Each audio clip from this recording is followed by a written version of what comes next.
The text. The old Ravenwood Asylum had been abandoned for decades, its crumbling facade a haunting reminder of its dark past. The building, cloaked in shadow and decay, was a place of local legend, said to be haunted by the spirits of its former patients. 10 friends, Mark, Emily, Jake, Mia, Alex, Rachel, Tyler, Zoe, Chris, and Laura, decided to explore it one night, eager for a thrill. "Are you sure this is a good idea?" Laura asked, her voice trembling slightly as they stood at the entrance, flashlights in hand. "It'll be fun," Mark assured her, his tone confident. "Besides, it's just an old building. What's the worst that could happen?" They pushed open the heavy doors and stepped inside. The air was stale, filled with the scent of mold and rot. The floorboards creaked under their weight, and the walls were covered in graffiti and peeling paint. As they wandered deeper into the asylum, they joked and laughed, their voices echoing through the empty halls. The thrill of exploring the unknown kept their fear at bay, for now. In one of the rooms, Jake found an old, dusty desk with a broken computer on it. "Hey, check this out," he said, brushing off the dust. "It's ancient." Emily noticed a piece of paper sticking out of a drawer. She pulled it out and read it aloud. "Patient records.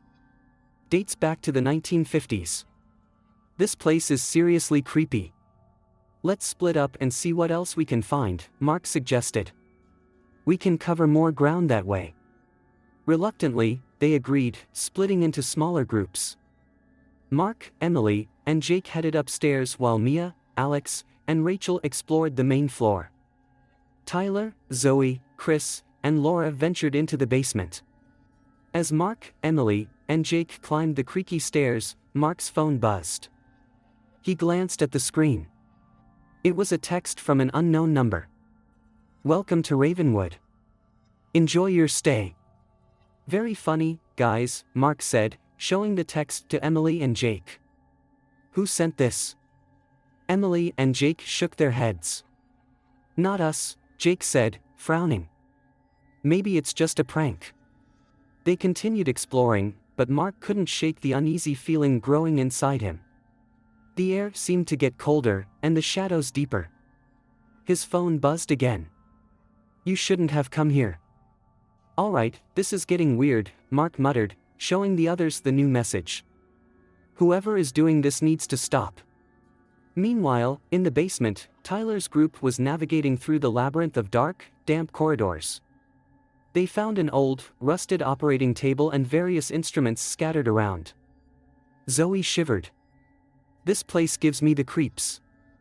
Chris's phone buzzed, startling him. He looked at the screen. "You're not alone." "Guys, I think someone's messing with us," Chris said, showing them the message. Back upstairs, Mark, Emily, and Jake found an old office with a large, broken window. Papers were strewn everywhere. Mark's phone buzzed again. "I'm watching you." "All right, this is enough," Mark said, feeling genuinely scared now. "We need to find the others and get out of here." As they turned to leave, they heard a blood-curdling scream echo through the halls. "That sounded like Mia," Emily exclaimed. They ran towards the sound, their flashlights barely cutting through the darkness. In the main hall, they found Mia, Alex, and Rachel huddled together, their faces pale with terror. "What's wrong?" Jake asked. "It's Tyler," Mia sobbed. "He's gone." Before they could react, Mark's phone buzzed again. "One down. 9 to go." Panic set in. "We need to find the others and leave, now," Mark said.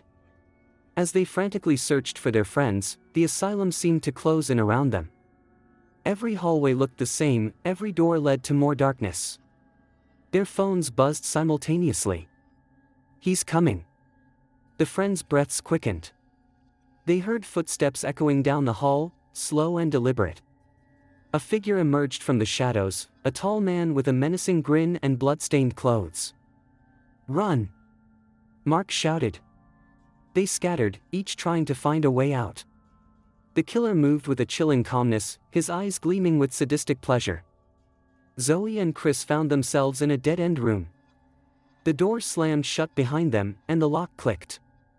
They pounded on the door, screaming for help, but it was useless. The killer's footsteps grew louder. Zoe's phone buzzed. "You're next." The door burst open, and the killer stepped in. Zoe and Chris backed into a corner, their screams piercing the air. In another part of the asylum, Mark, Emily, and Jake stumbled into a room filled with old medical equipment. The smell of blood and decay was overpowering. Emily's phone buzzed. No escape.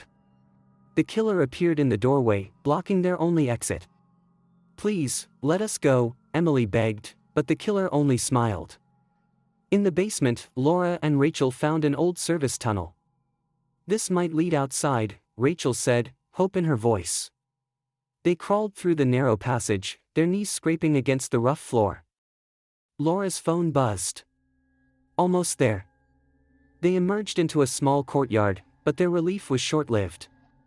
The killer was waiting for them, his knife gleaming in the moonlight. Back inside, Mark, Emily, and Jake were cornered. The killer advanced on them, his eyes filled with a twisted delight. "Why are you doing this?" Jake demanded. The killer laughed, a cold, hollow sound. "Because I can. Because you came here. And because I love the thrill."